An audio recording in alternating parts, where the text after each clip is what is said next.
Hi everybody. I hope that class is fun and that all the snacks are good tonight.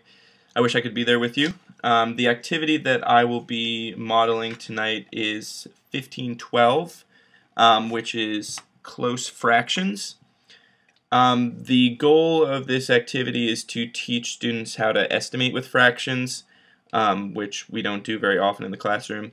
And it's also useful for them to get a number sense of fractions, kind of, a greater than, equal to, less than with fractions. And it's also very useful to teach the principle that in between any two numbers, there's an infinite number of fractions. You can come up with anything. So materials you need for this, you don't need anything, although I do recommend having markers and paper for differentiating instruction, which I'll get into later. So you start by asking the student to name a fraction that's close to 1 without being greater than 1. And once they do that, they might say something like 7/8 or 3/4, anything like that. You ask them to name another fraction that's even closer to 1, so they have to find one in between the one they just came up with and 1.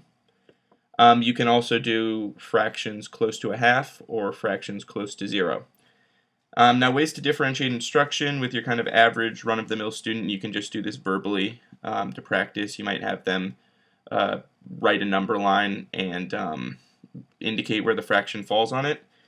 For students who need a little bit more help, you can provide a number line with 0, a half, and 1 so they can kind of visualize where their fraction will go and indicate on the number line.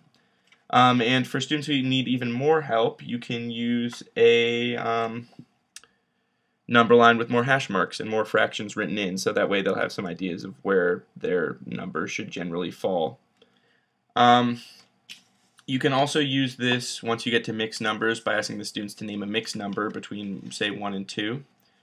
So really it's very easy to do, very adaptable, and it's a good way of practicing not only the students' knowledge of fractions, but kind of the relationships that different fractions have with one another.